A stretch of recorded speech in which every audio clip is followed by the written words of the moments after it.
ಈಗ ಕಡಲೆ ಇರಲಿ, ಹಲಸಂದೆ ಬೀಜ, ಕಪ್ಪು ಕಡಲೆ ಅಥವಾ ಬಿಳಿ ಕಡಲೆ ಎಲ್ಲವೂ ಸ್ವಾದಿಷ್ಟವಾಗುತ್ತೆ. ರಿಪಬ್ಲಿಕ್ ಕನ್ನಡಕ್ಕೆ ಸ್ವಾಗತ. ನಾನು ಶೋಭಾ ಮಳವಳ್ಳಿ. ಇವತ್ತು ರಾಜ್ಯಾದ್ಯಂತ ಒಂದೇ ವಿಷಯ ಚರ್ಚೆಯಲ್ಲಿರೋದು, ಅದು ಬಳ್ಳಾರಿ. ಪ್ರತಿದಿನ ದಿನಕ್ಕೊಂದು ಆರೋಪ, ದಿನಕ್ಕೊಂದಷ್ಟು ವಿಡಿಯೋಗಳು, ಎಲ್ಲವೂ ದಿನ ದಿನ ಹೊಸ ಹೊಸ ರೂಪ ಪಡ್ಕೊಳ್ತಾ ಇದೆ. ಈ ಇಡೀ ಘಟನೆ, ಬಳ್ಳಾರಿಯಲ್ಲಿ ನಡೀತಾ ಇದ್ದಂತ ಘಟನೆ, ನಡೆದ ಘಟನೆ ಏನು, ಇದುವರೆಗೂ ನಡೆದಿದ್ದೇನು, ಈ ಎಲ್ಲಾ ಹಿನ್ನೆಲೆಗಳೆಲ್ಲ ನಿಮಗೆ ಗೊತ್ತಿದೆ. ಆದ್ರೆ ಇನ್ನೊಂದಷ್ಟು ಹಿಂದೆ ನಾರಾ ಭರತ್ ರೆಡ್ಡಿ ವರ್ಸಸ್ ಜನಾರ್ದನ್ ರೆಡ್ಡಿ ಅವರ ನಡುವಿನ ರಾಜಕೀಯ ತಿಕ್ಕಾಟ ಏನು, ಯಾಕೆ ಈ ಗಲಾಟೆ ಇದ್ದಕ್ಕಿದ್ದಂತೆ ಇಷ್ಟೊಂದು ರಕ್ತ ರಾಜಕೀಯಕ್ಕೆ ತಿರುಗ್ತು ಅನ್ನೋದ್ರ ಬಗ್ಗೆ ಮಾತಾಡ್ಲಿಕ್ಕೆ ನಮ್ ಜೊತೆ ಇವತ್ತು ಸ್ವತಃ ಜನಾರ್ದನ ರೆಡ್ಡಿ ಅವರ ಅತ್ಯಾಪ್ತರು, ಮಾಜಿ ಸಚಿವರು ಆದಂತ ಶ್ರೀರಾಮುಲು ಅವರಿದ್ದಾರೆ. ಅವರ ಜೊತೆ ಒಂದಷ್ಟು ಮಾತಾಡ್ತಾ ಈ ಘಟನೆ ಬಗ್ಗೆ ಹಿಂದಿನ ಇನ್ನೊಂದಷ್ಟು ವಿಷಯಗಳನ್ನ ತಿಳ್ಕೊಳ್ಳೋಣ. ಸರ್ ನಮಸ್ಕಾರ, ಕಾರ್ಯಕ್ರಮಕ್ಕೆ ಸ್ವಾಗತ. ಸರ್, ನೇರವಾದ ಪ್ರಶ್ನೆ, ಏನು ಇದ್ದಕ್ಕಿದ್ದಂಗೆ ಬಳ್ಳಾರಿ ಈ ರಕ್ತ ರಾಜಕೀಯಕ್ಕೆ ಇಷ್ಟು ಒಂದು 10-15 ವರ್ಷ ಒಂದು ಬ್ರೇಕ್ ಇತ್ತು, ಇದ್ದಕ್ಕಿದ್ದಂಗೆ ಈ ರಕ್ತ ರಾಜಕೀಯಕ್ಕೆ ಬಳ್ಳಾರಿ ತಿರುಕೊಳ್ಳೋಕೆ ಪ್ರಮುಖ ಕಾರಣ ಏನನ್ಸುತ್ತೆ ನಿಮಗೆ? ನಾನು ಸುಮಾರಾಗಿ ಈ ಊರಿನಲ್ಲಿ ನಾನೊಂದು 5 ಬಾರಿ MLA ಆಗಿದ್ದೀನಿ. ನಂತರ ನಾನು ಕೂಡ 1 ಬಾರಿ ಲೋಕಸಭಾ ಸದಸ್ಯನಾಗಿದ್ದೀನಿ. 4 ಬಾರಿ ಮಂತ್ರಿಯಾಗಿ ಕೂಡ ಕೆಲಸ ಮಾಡಿದ್ದೀನಿ. ಯಾವತ್ತು ಕೂಡ ನಮ್ಮ ಬ್ಯಾಕ್ ಗ್ರೌಂಡ್ ಅಲ್ಲಿ ಇವತ್ತು ಇಲ್ಲಿ ತನಕ ಆಗಿದೆ ಒಂದು ಸಣ್ಣ ಇನ್ಸಿಡೆಂಟ್ ಕೂಡ ಈ ರೀತಿ ಆಗ್ಲಿಲ್ಲಮ್ಮ. ಯಾಕಂದ್ರೆ ಒಬ್ಬ ಶಾಸಕನಾದಂತವನು ಶಾಸನಬದ್ಧವಾಗಿ ಯಾವ ರೀತಿ ನಡ್ಕೋಬೇಕನ್ನಂಥದ್ದು ಅವರು ತಿಳುವಳಿಕೆ ಇರಬೇಕಾಗಿತ್ತು. ಆ ರೀತಿ ಶಾಸನಬದ್ಧವಾಗಿ ಅವರು ನಡೆಸ್ಕೋಬೇಕಾಗಿತ್ತು.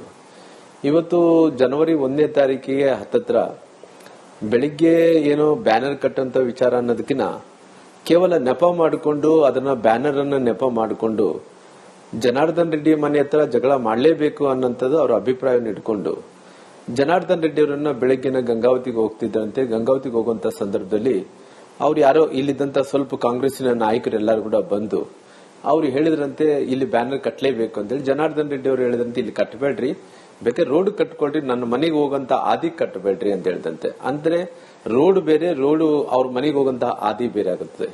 ಆ ಕಟ್ಟಬೇಡ ಅಂದಂತ ಟೈಮಲ್ಲಿ ಅವರೆಲ್ಲರೂ ಕೂಡ ಹೇಳಿದ್ರಂತೆ ಆಯ್ತಣ್ಣವ್ರೆ ಇದು ಸರಿ ಅನ್ಸ್ತಾ ಇಲ್ಲ ನಮಗ್ ಕೂಡ, ನಿಮ್ಮ ಕಾಂಪೌಂಡ್ ಅಲ್ಲಿ ಒಳಗಡೆ ಕಟ್ಟೋದು ಸರಿ ಅನ್ಸ್ತಾ ಇಲ್ಲ ಅಂತೇಳಿ ಅವ್ರು ಏನ್ ಮಾಡಿದಾರೆ ಅಲ್ಲಿಂದ ಅವರು ಆಯ್ತು ಅಂತೇಳಿ ಹೋಗ್ಬಿಟ್ಟಾರ.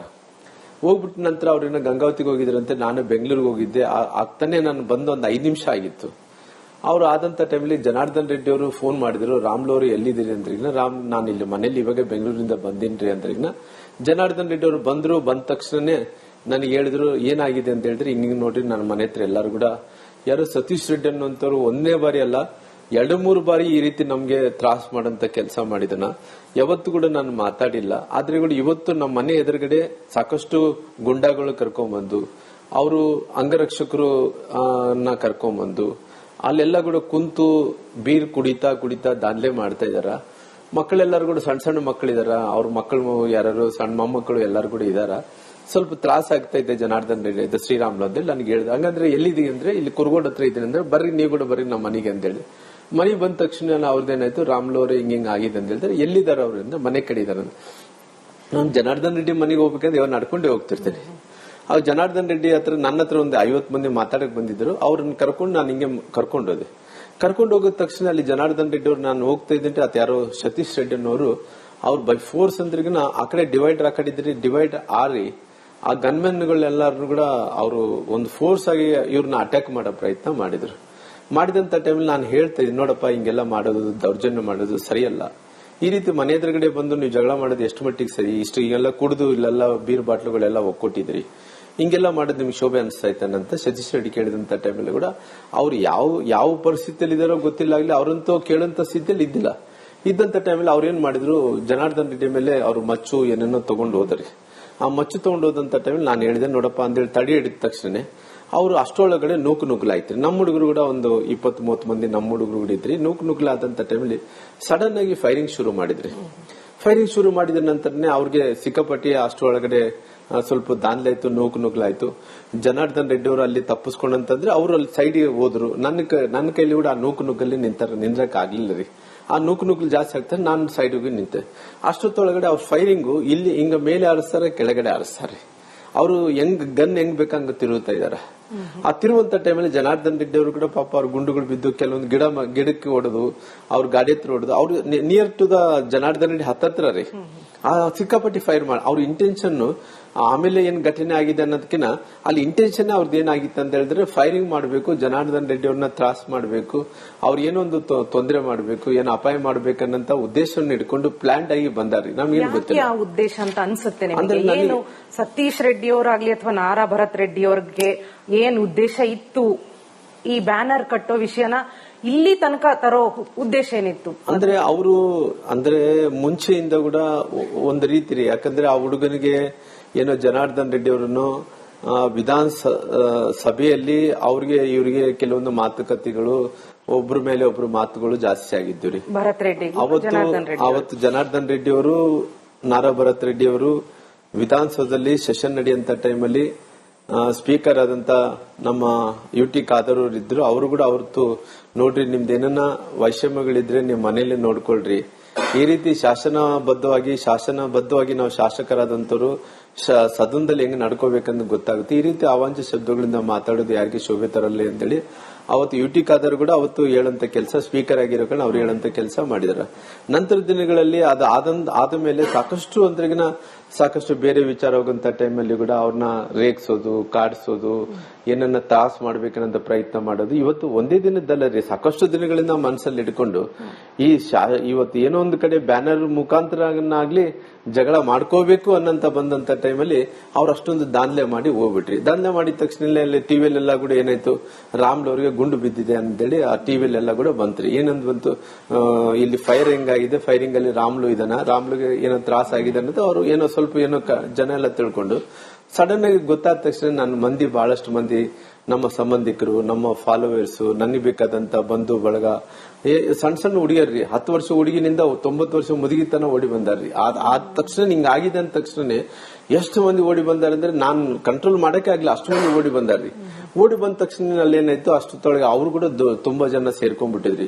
ತುಂಬಾ ಜನ ಸೇರ್ಕೊಂಡ ತಕ್ಷಣ ಅಲ್ಲಿ ಮಾಡಿ ಮೇಲಿಂದ ಕಲ್ ತೂರಾಟ ಮಾಡ್ತಿದ್ರಿ. ಅವ್ರು ಆಲ್ರೆಡಿ ಕಲ್ ತೂರಾಟ ಮಾಡ್ತಿದ್ರೆ ಅವ್ರು ಮಾಡಿ ಮೇಲೆ ಇದ್ರೆ ಇವ್ರು ಕೆಳಗಡಿದಾರ.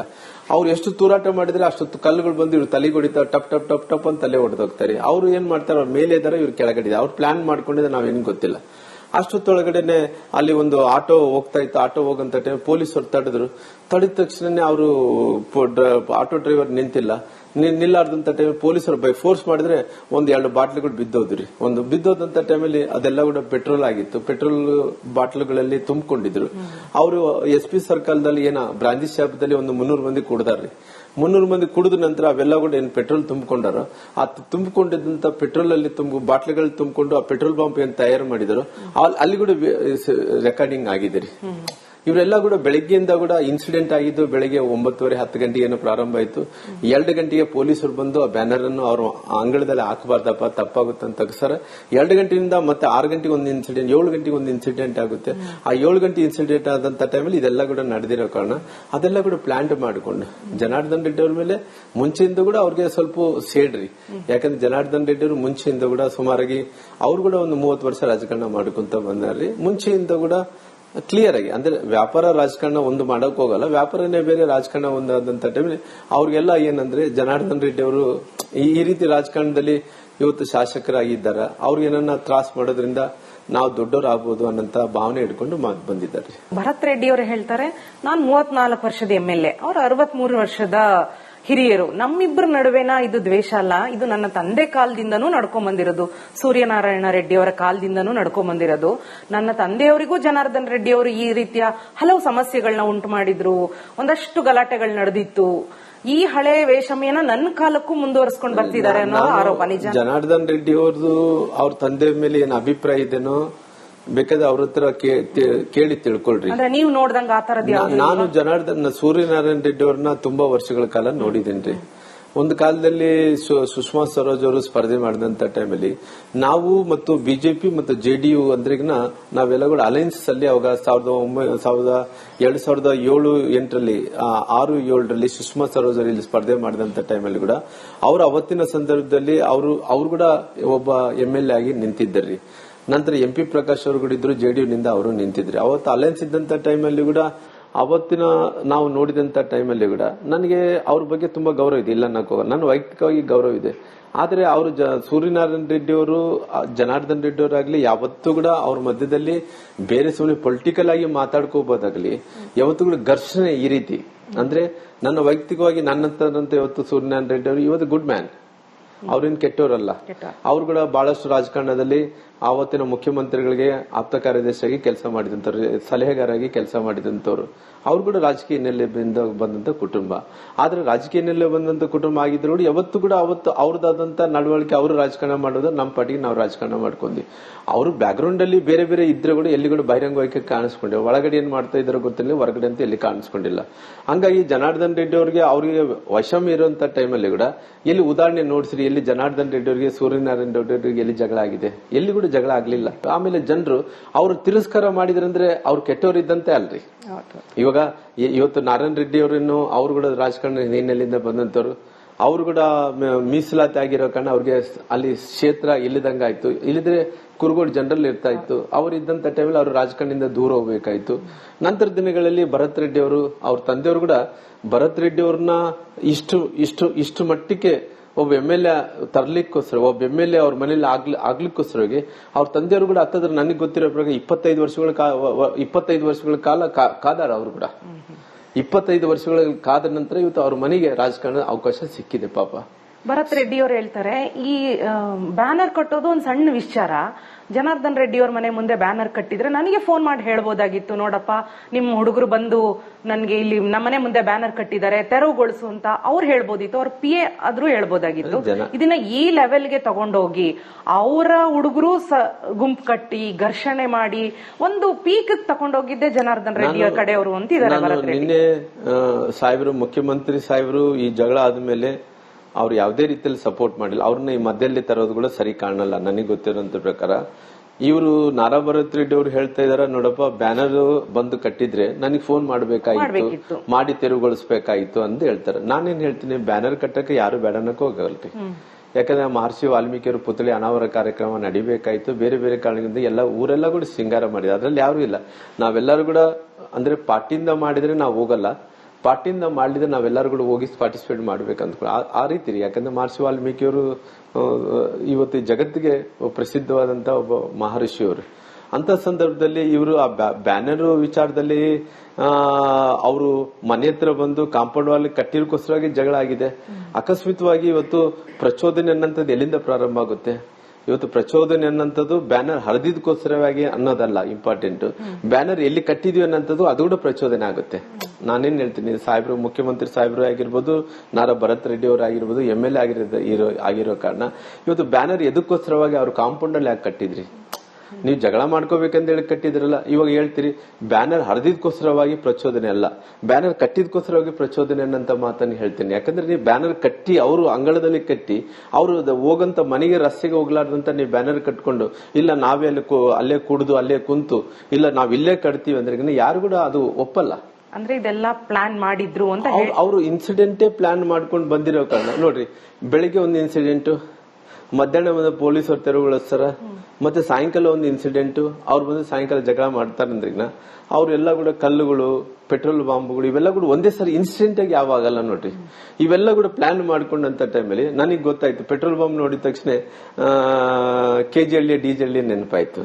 ಈ ಕೆಜಿಹಳ್ಳಿ ಡಿಜೆಹಳ್ಳಿಯಲ್ಲಿ ಅವರು ನಮ್ಮ ಅಖಂಡ ಶ್ರೀನಿವಾಸ್ ಅವ್ರ ಮನೆ ಮೇಲೆ ಒಬ್ಬ ದಲಿತ ನಾಯಕರಿ, ಅವನ ಪಾಪ ಅವರು ಕಾಂಗ್ರೆಸ್ ಪಾರ್ಟಿಯಲ್ಲಿ ಇದ್ದಂತ ಕೆಲವೊಂದು ನಾಯಕರೇ ಅವ್ನು ಹೆಂಗೋದ್ ಕಡೆ ರಾಜಕಾರಣ ಮುಗಿಸ್ಬೇಕು ಅನ್ನಂತ ಕಾರಣದಿಂದ ಅವನ ಮನೆಯಲ್ಲಿ ನುಗ್ಗಿ, ಒಬ್ಬ ದಲಿತ ನಾಯಕರ ಮನೆಯಲ್ಲ ನುಗ್ಗಿ ಪೆಟ್ರೋಲ್ ಬಾಂಬ್ಗಳನ್ನ ಹಾಕಿ ಆ ಮನೆಯೆಲ್ಲ ಕೂಡ ಸುಟ್ಟಾಕಿ ಇವತ್ತು ಎಲ್ಲಿ ಅಡ್ಡಾಡ್ತಾ ಇದಾರೆ ಅವರೆಲ್ಲರೂ ಕೂಡ ಇವತ್ತಿನ ಮುಖ್ಯಮಂತ್ರಿಗಳು, ಉಪಮುಖ್ಯಮಂತ್ರಿ ಜೊತೆ ಅಡ್ಡಾಡ್ತಾ ಇದಾರೆ.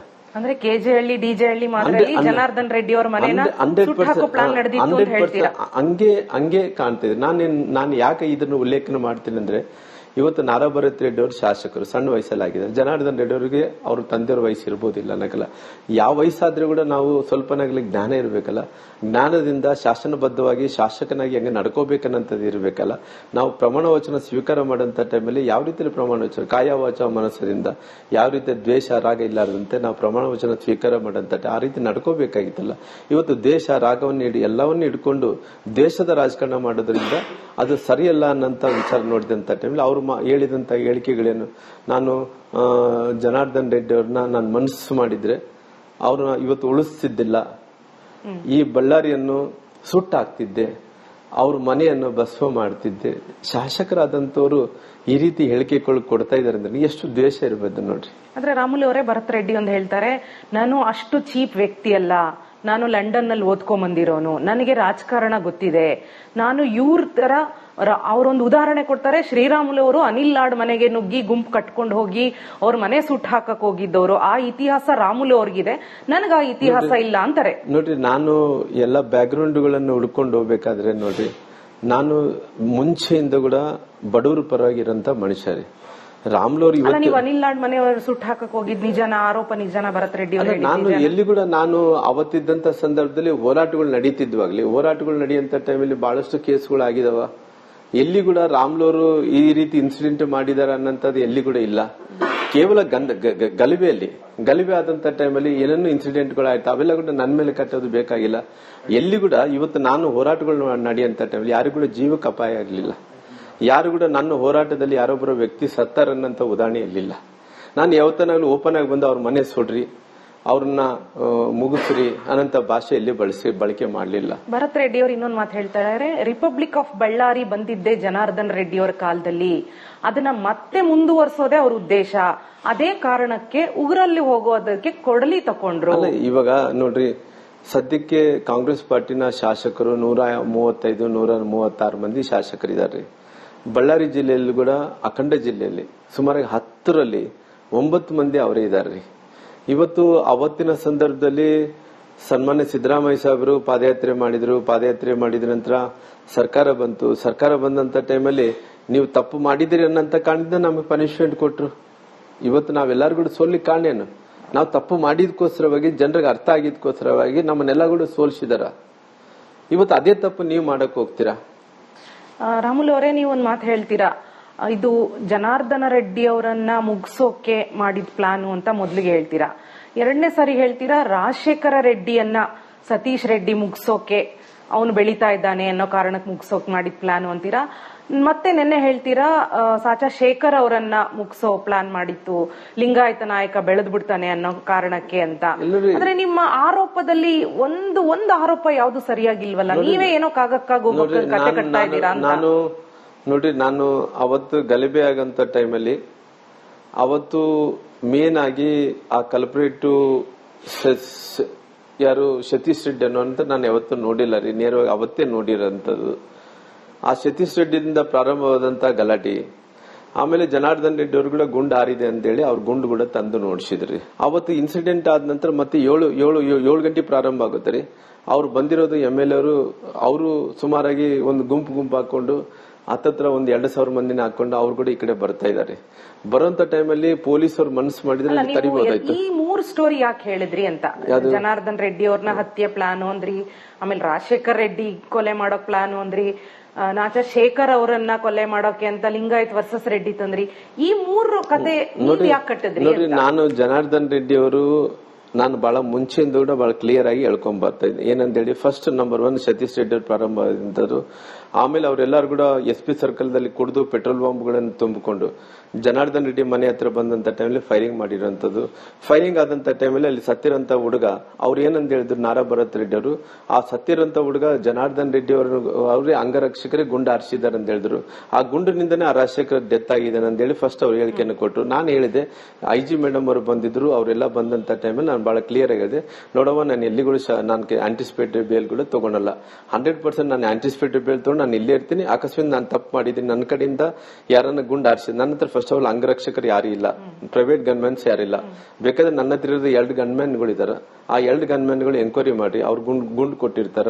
ಆ ಗುಂಡು ಕೊಟ್ಟಂತ ಟೈಮ್ ಪೊಲೀಸ್ ಅಲ್ಲಿ ಲೆಕ್ಕ ಇರುತ್ತೆ, ಬೇಕಾದ್ರೆ ನೀವು ಲೆಕ್ಕ ಮಾಡ್ಕೊಡ್ರಿ, ಬೇಕಾದ್ರೆ ನನ್ನಿಂದ ತಪ್ಪಾಗಿದೆ ನಾನು ಇಲ್ಲೇ ಜೈಲಿಗೆ ಕಳ್ಸಿಕೊಟ್ರಿ ಅಂತೇಳಿ IG ಮೇಡಮ್ ಹತ್ರ ಹೇಳಿದ್ದೀನಿ. ಆಮೇಲೆ ಜನಾರ್ದನ್ ರೆಡ್ಡಿ ಹತ್ರ 4 ಗನ್ಮ್ಯಾನ್ ಅವ್ರು ಕೂಡ ಎಂಕ್ವೈರಿ ಮಾಡಿದಾರೆ. ಅವತ್ತು ರಾತ್ರಿ ಎಲ್ಲ ಎಂಕ್ವೈರಿ ಮಾಡಿದಾರೆ. ನಾನೇನಂತ ಹೇಳಿದ್ರೆ, ಅವತ್ತು ಇನ್ಸಿಡೆಂಟ್ ಆದಂತ ಟೈಮಲ್ಲಿ ನಾರಾ ಭರತ್ ರೆಡ್ಡಿ ಅವ್ರು ಏನ್ ಹೇಳಿದ್ರು, ನಮ್ ಕಡೆಯಿಂದ ಗುಂಡಾರಿಲ್ಲ ಅಂತ ಹೇಳಿದ್ರು. ಅವ್ರು ಏನ್ ಮಾಡಿದ್ರು ಅಂದ್ರೆ, ನಾವು ಗುಂಡಾರಿಲ್ಲ ಅಂತ ಹೇಳಿದ್ರು. ನಾವು ಸತ್ಯಹರಿಶ್ಚಂದ್ರ, ಆತ ಸತ್ಯಹರಿಶ್ಚಂದ್ರ, ಇಬ್ರು ಹಂಗ ಹೇಳಿದಂತ ಟೈಮ್ ಸತ್ತಂತ ಹುಡುಗ ಗುಂಡಾರಿರೋದು ಯಾವುದು?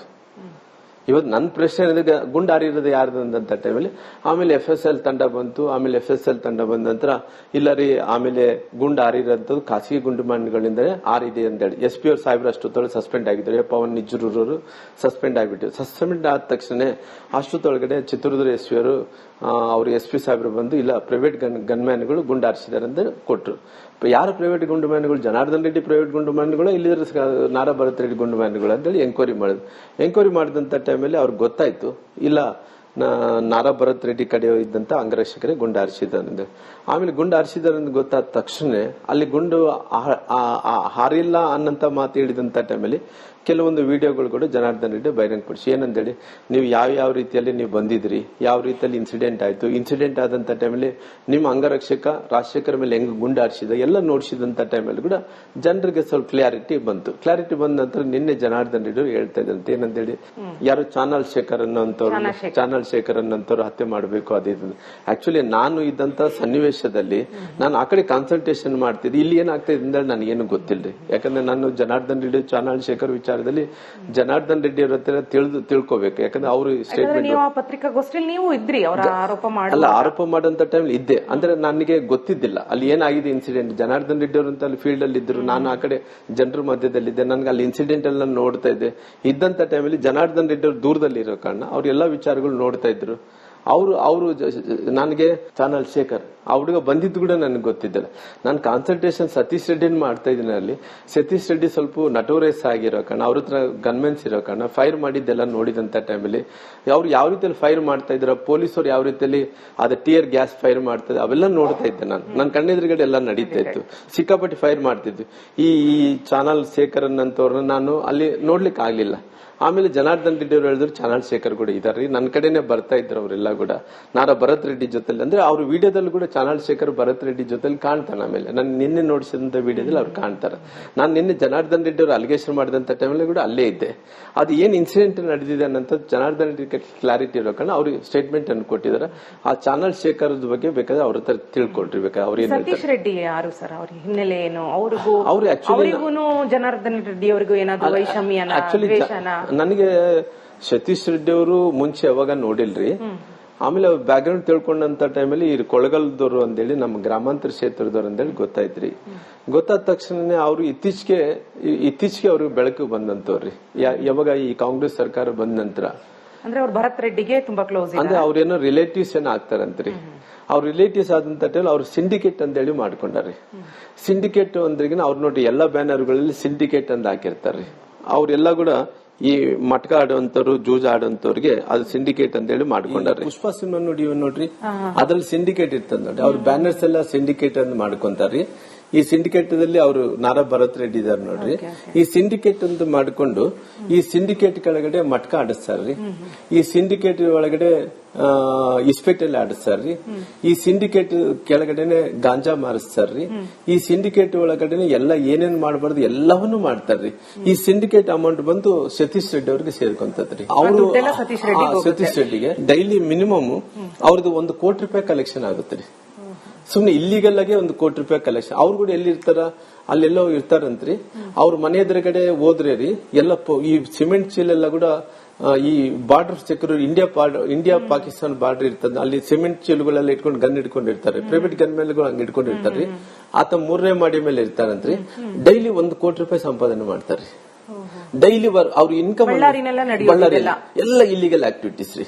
ಇವ್ ಮಟಕ ಎಲ್ಲ ಕೂಡ ರೀ ಓಣಿಯಲ್ಲಿ ಬರೀತಾರ್ರಿ. ಮಟಕ ಅಂದ್ರೆ ಇಸ್ಪೇಟಲ್ಲಿ ಅಲ್ರಿ. ಇಲ್ಲಿ ನೋಡಿ ಇಸ್ಪೇಟಲ್ಲಿ ಎಲ್ಲೆಲ್ಲ ಆಡ್ತಾರ ನೋಡ್ಸ್ಬಿಡ್ತೀನಿ. ನನ್ನ ಹತ್ರ ಇದೆ ಇಸ್ಪೇಟಲ್ಲಿ ರೀ. ಒಂದು ಓಣ್ಯಾಗ ಆಡ್ತಾರೆ. ಇಸ್ಪೇಟಲ್ಲಿ ಹೆಂಗ್ ಆಡ್ತಾರ ಸಾಕಷ್ಟು ರೀ. ನೋಡಿ ನಮ್ಮ ಕೋಟೆ ಮಲ್ಲೇಶ್ವರ ಸ್ವಾಮಿ ದೇವಸ್ಥಾನದಲ್ರಿ ಬಹಳ ಪವಿತ್ರವಾದಂತ ದೇವಸ್ಥಾನ ರೀ. ಆ ಕೋಟೆ ಮಲ್ಲೇಶ್ವರ ಸ್ವಾಮಿ ಗುಡಿಯಲ್ಲಿ ನಿನ್ನೆ ನೋಡ್ತಾ ಇದ್ರೆ ಆ ಕೋಟೆ ಮಲ್ಲೇಶ್ವರ ಸ್ವಾಮಿ ದೇವಸ್ಥಾನ ಬಗಲಗಡೆ ದೇವಸ್ಥಾನ ಗೋಪುರದ ಕೆಳಗಡೆನೆ ಇವರು ಇಸ್ಪೇಟಲ್ಲಿ ಆಡಿಸ್ತಾ ಇದಾರೆ. ಅಂದ್ರೆ ಸಾಕಷ್ಟು ಇಸ್ಪೇಟಲ್ಲಿ ಅವ್ರು ಇನ್ಕಮ್ ರೀ ಪರ್ ಡೇ 1 crore ರೀ. ಪೊಲೀಸರು ರೀ ಅಲ್ಲೇ ಅಡ್ಡಾಡ್ತಿರ್ತಾರ್ರಿ. ಅಂದ್ರೆ ಇದೆಲ್ಲವೂ ಸತೀಶ್ ರೆಡ್ಡಿ ಮಾಡೋದು, ಅದು ಭರತ್ ರೆಡ್ಡಿ ಗೊತ್ತಿದೆ. ಹೌದ್ರಿ. ಅವರು ಸಪೋರ್ಟ್ ಇದೆಯಾ ಭರತ್ ರೆಡ್ಡಿ ಅವ್ರಿಗೆ ಪೂರ ರೀ. ಇವರೇ ಎಲ್ಲ ಒನ್ ಡೇ 1 ಇನ್ಕಮ್ 1 crore ರೂಪಾಯಿ ರೀ. ಅವ್ರು ನೋಡಿ ಇಲ್ಲಿಗಲ್ ಸ್ಟ್ಯಾಂಡ್ ಮಾಡ್ತಾರ್ರಿ. ಇಲ್ಲಿಗಲ್ ಸ್ಯಾಂಡ್ ಇದೆಲ್ಲವೂ ಭರತ್ ರೆಡ್ಡಿ ಅವ್ರ ಮೂಗಿನ ಕೆಳಗೇನೆ ನಡೀತಿದೆ. ಎಲ್ಲ ಅವ್ರು MLA ಸಾಬ್ರೇ ಅವ್ರಿಗೆ ಎಲ್ಲ ಕಂಪ್ಲೀಟ್ ರೀ. ಅಂದ್ರೆ ಇವ್ರು ಸಿಂಡಿಕೇಟ್, ಭರತ್ ರೆಡ್ಡಿ, ಸತೀಶ್ ರೆಡ್ಡಿ ಎಲ್ಲ ಸಿಂಡಿಕೇಟ್ ಬಂದ್ಬಿಡ್ಬೇಕ್ರಿ. ಎಲ್ಲ ಅಮೌಂಟ್ ಡೈಲಿ 1 crore ಇಂದ ಸಿಂಡಿಕೇಟ್ ಬಂದ್ಬಿಡ್ಬೇಕ್ರಿ. ಸಿಂಡಿಕೇಟ್ ಅಂದ್ರೆ ನಾವು ಪುಷ್ಪ ಸಿನಿಮಾ ನೋಡ್ತೀವಿ, ಇವಾಗ ನೋಡ್ಸಿದಲ್ರಿ ಭರತ್ ರೆಡ್ಡಿ ಸಾಬ್ರು ಸಿಂಡಿಕೇಟ್ ಲಾಂಚ್ ಮಾಡ್ತಾ ಇದಾರ. ಅದೆಲ್ಲ ನೋಡ್ಸಿದ ಎಷ್ಟು ವರ್ಷದಿಂದ ನಡೀತಿದೆ ಸರ್? ಮೋಸ್ಟ್ಲಿ ಅವ್ರು MLA ಆದ ನಂತರ ಆಗಿದೆ. ಇವಾಗ 2.5 ವರ್ಷ ಆಯ್ತು ನಾವು MLA ಆಗಿ. ಅವರು 2.5 ವರ್ಷದಿಂದ ನಡೀತದೆ. ಮುಂಚೆ ಈ ರೀತಿ ಕಲ್ಚರ್ ಇಲ್ರಿ. ಅವ್ರು ಸತೀಶ್ ರೆಡ್ಡಿ ಅವ್ರು ಕೂಡ 3ನೇ ಮಾಡಿ ಮೇಲೆ ಇರ್ತಾನ್ರಿ. 3ನೇ ಮಾಡಿ ಮೇಲೆ ಇದ್ದಂತ ಟೈಮಲ್ಲಿ ರೀ ಅವ್ರ ಅವ್ರಿಗೆ ಅಭ್ಯಾಸ ಏನಂದ್ರೆ ಸಂಜೆ ಆದ್ರೆ ಸಾಕು ಗುಂಡ ಹಾರಿಸ್ತಾನ್ರಿ. ಯಾರನ್ನ ಪಂಚಾಯತಿ ಬಂದ್ರಿಗ ಅವ್ರಿಗೆ ಲ್ಯಾಂಡ್ ಸೆಟ್ಲ್ಮೆಂಟ್ಸ್, ಬಿಲ್ಡಿಂಗ್ ಸೆಟ್ಲ್ಮೆಂಟ್ಸ್. ಅವರು ನಾನು ಇಷ್ಟೊಳಗಡೆ ಕ್ಯಾಸೆಟ್ ಒಂದು ಆಡಿಯೋ ಬಿಡುಗಡೆ ಮಾಡ್ತೀನಿ, ಆಡಿಯೋ ಅಲ್ಲ ವಿಡಿಯೋ ಬಿಡುಗಡೆ ಮಾಡ್ತೀನಿ. ಅದು ಇನ್ನ ಸಿಕ್ಕಿಲ್ಲ, ನಾನು ಫೈಂಡ್ ಔಟ್ ಮಾಡ್ತಾ ಇದ್ರಿ. ಯಾರೋ ವೈಶ್ಯ ಕಮ್ಯುನಿಟಿ ಅವ್ರದ್ದು ಯಾರ್ದು ಅವ್ರ ಹತ್ರ ಪಂಚಾಯತಿ ಮಾಡಿ ಗಾಳಿಯಲ್ಲಿ ಗುಂಡು ಹಾರಿಸಿರಿ. ಅವ್ರು ಬೈ ಬಿದ್ದು ಅವ್ರ ಆಸ್ತಿ ಎಲ್ಲ ಬರೆಸ್ಕೊಂಡು ಬೂಟ್ ನೆಕ್ಕಸ್ತಾರ್ರಿ ಇವ್ರು. ಸತೀಶ್ ರೆಡ್ಡಿ ಬೂಟ್ ನೆಕ್ಕಬೇಕ್ರಿ.